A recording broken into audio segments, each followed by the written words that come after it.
Good morning, good afternoon, and good evening, everybody. Thank you for tuning in to another Supatease video. And in today's video, I'm going to be breaking down the Stormbringer Elemental Shaman. I'm the only one playing this, but I have been absolutely blasting into the rank 1 ratings with it, and I've found it to be a very satisfying spec, and it plays a lot differently than the Farseer. You have tremendous burst and kill potential in this game as this build, so I would recommend it. It's super fun. It's almost like a pseudo marksmanship hunter style of burst damage for it. With this build in particular, same gameplay applies. We're going to be running you through a lobby right here on how to play it and how to be effective with it. Main goal is still to have Flame Shock on as many targets as possible. We do want to weave our Lava Bursts before our Earth Shocks, or before our Tempests, or before our Stormkeeper Lightning Bolts. It's going to just buff up the damage of that spell. We want to make sure that we're using Earth Shock to apply Lightning Rod also to the target. So we've got Flame Shock up. We try to load Stormkeeper. If we get interrupted, we can then just use Lava Burst. You really don't want to be hesitant with casting as this build. I pop Ascendance almost right away as well. Bait Kick on fire, cast Stormkeeper. I'm loaded up. We use our Nature Swiftness here on our Tempest. We Lava Burst before it, then Tempest, massive Lightning Bolts. I see Pain Suppression. We can then switch over to the Warlock, and we can use our Spirit Walker's Grace to be able to cast our next Tempest, which just completely erases the target from the arena. It's massive burst damage. Your openers are going to feel remarkable with this build in particular, and it's really nice because you've got the multiple schools of magic that are actually decently threatening. Like even outside of these Tempest windows, Lightning Bolt can actually hit for a significant amount. So I've been enjoying it a lot, and I've been playing it a lot more. I do think in lobbies where there are rogues, you might want to be a bit more hesitant, or feral druids, you might want to be a bit more hesitant. These specializations have a much easier time disrupting you with lots of stuns and lots of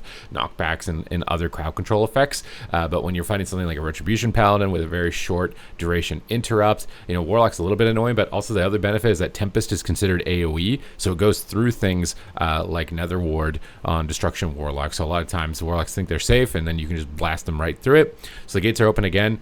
Main name of the game here is get Flame Shock on whatever comes your way. Load your Stormkeeper up while you're able to at the start of the match before combat really starts to engage, because that way you're going to be able to just go right away. So I dropped down a Grounding Totem this time to bait the counter spell, so I can cast Stormkeeper, Ascendance, NS, Tempest, and fire Lightning Bolts, just flinging them one after the other right now into the Rep Paladin and try to blast him down. We're not able to finish him. He positions well here, uses defensives.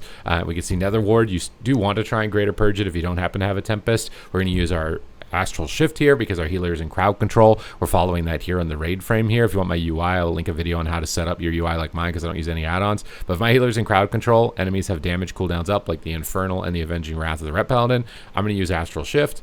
I love loading Cap Totems in the back and then throwing them in with projection, so I was able to stun the Paladin and the Warlock, and I got 2 trinkets with that. Here we're just baiting interrupts. We just cast. Just make sure you're always doing something, keeping Flame Shock up, using Earth Shocks to get Lightning Rod on the target for your Lightning Bolts, and just don't be worried about casting. We're going to cast Lava Burst here to then chain into Lightning Bolt. This is going to proc a lot. You can see like there's a little decent chunk of damage there, even with no cooldowns. I see Fear on my healer. We obviously want to be Tremor Toteming that as soon as possible. Stopping Chaos Bolt is ideal, but I'm also trading Tempest with the Warlock at the moment in the middle with the Silence on the healer, so I'm kind of just letting him cast and trying to out-trade him basically at this moment in time.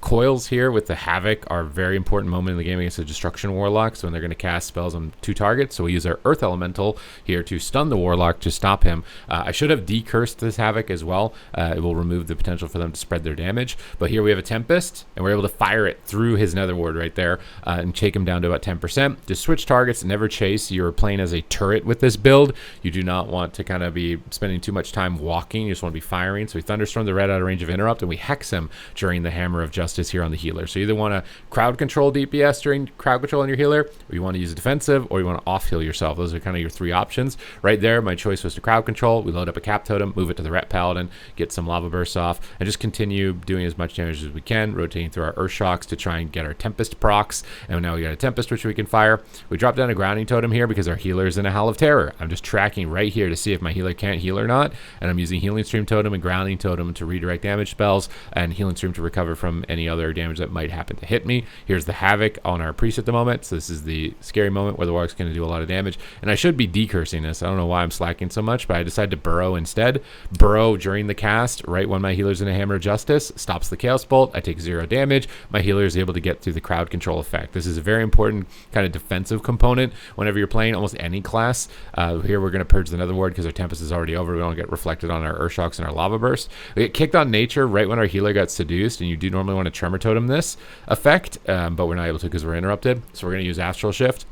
We pop Ascendance, NS Tempest, lock ports out of there immediately. We load up Stormkeeper to swap on the Ret Paladin. You do want to Earthshock before Lightning Bolting here. I should have. This is actually a mistake, so if you're watching your gameplay back, those Stormkeeper Lightning Bolts are going to hit a lot harder if you have Lightning Rod already on the target, which is applied through our Earthshock and applied through our Tempest. So I lost a little bit of damage there. Would have likely forced more cooldowns from the Ret, but we're going to continue to just hold out in the open, bait the Ret Paladin into the starting room far away from their Paladin, their healer Paladin, so we're able to get damage on him, bait the healer into a spot where we can crowd control him as well, and he's got his bubble right now, so he's immune to damage, and the magic bop is also up on the Warlock. We get coiled here with Chaos Bolts with that Havoc, so we're going to Trinket and drop Grounding Totem, and when Warlocks have that red buff next to their health bar here, it means they're immune to interrupts, so I want to stun them, I want a Grounding Totem, I want to Tremor the Seduce, and I just want to focus on defense. Now we survive Tempest, again, through the Netherward, purge it off, Earthshock. So why I really like this build is because you can kind of hammer through and actually get pressure onto a class, unlike Farseer, which is kind of just like tickle attacks. Tickle attacks work when you play with something like a Windwalker that can finish the game on their own, but you got something like a Shadow Priest, which is like very little finishing power. I think it's very nice to have this. So here I've got a Tempest available, so I'm baiting the Ret Paladin in the room. I don't want to get kicked, so I jump out of range of his interrupt, Tempest him from the starting room, and Lightning Bolts into the Lightning Rods here. Ret Paladin runs, Warlock realizes he's made a mistake and gates out of there immediately, and we've basically just got them against the ropes at this point. They're all just running for their lives, trying to escape. As soon as they get a Tempest proc of any kind, it's pretty much GG at this point. I think I just NS Lightning Bolted him because he's just so low at this point. Normally you don't want to do that, but ultimately is able to close out the game, secure it. I didn't have any other damage abilities to be able to win at that moment in time, so that's going to be just the most effective way to do it. This is why I recommend it. Also, Ret Paladins don't really have a lot of finishing power, so playing this is great if you're playing double caster with Destrolocks or Mages or any type of Warlock or Boomkins. This build is really good as well, just to give you extra punch. However, in lobbies with like a lot of Rogues or Warriors or Ferals, it's going to be a bit more challenging in order to get this effective burst damage off, and I do like to utilize the Farseer in those types of situations instead. So this isn't like a one-size-fits-all kind of build. You will want to switch between both of the options, but this is a really fun one. It's a really good one to bring into Battlegrounds as well. So if you're looking to change things up on your Elemental Shaman, I really enjoy playing this, and pretty much nobody else plays it. They completely write it off, and I've had players in rank 1 ratings. I think we're playing with Vanguards in this lobby.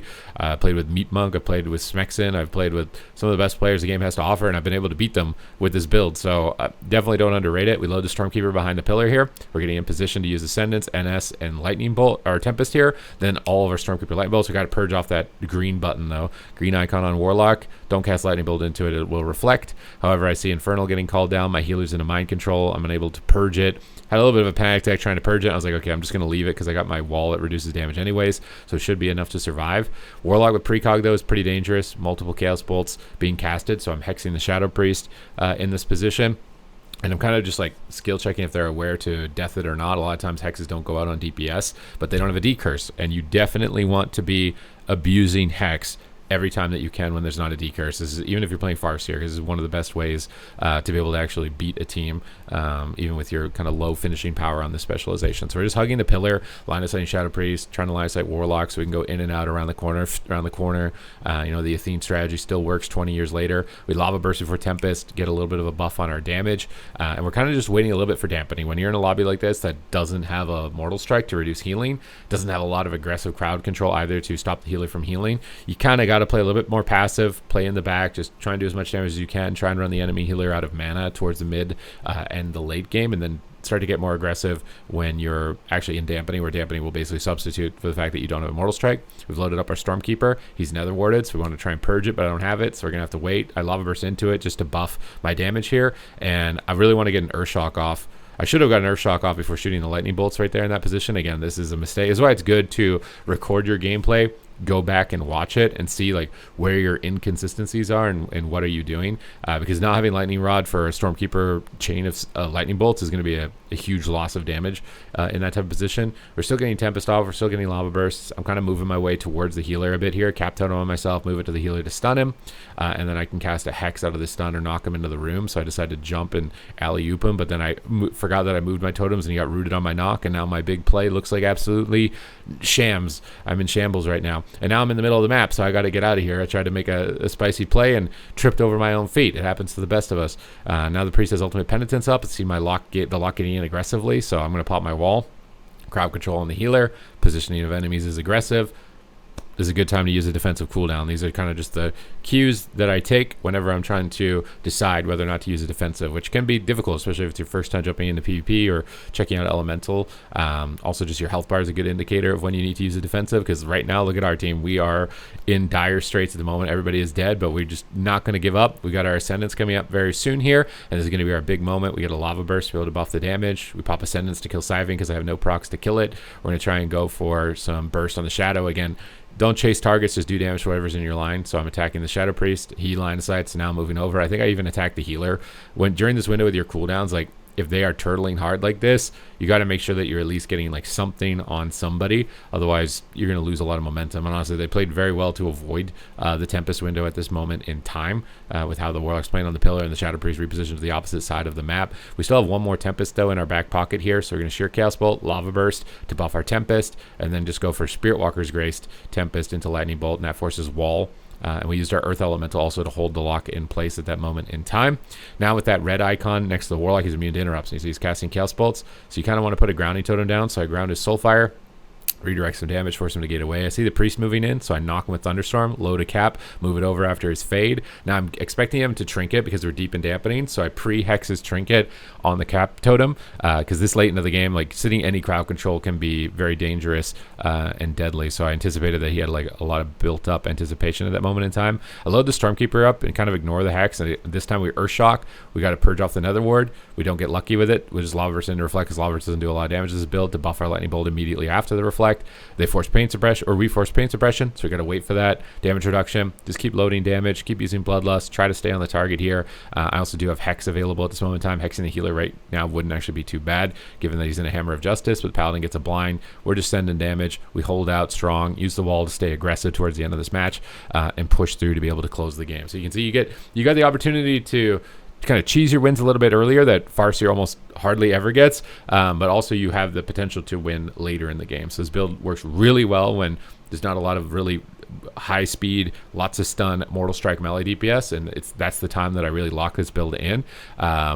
And then Farseer is great in those other situations because the melee with Mortal Strikes can pretty much close out the game for you with your kind of fluff damage that you're tossing out. But this has been a really fun build for myself. I just wanted to make a video debuting it and showing you guys the potential of it, the capabilities of it. So I hope this video helps you out with your play on the specialization. Thank you guys very much for watching as always, and I will see you in the next one.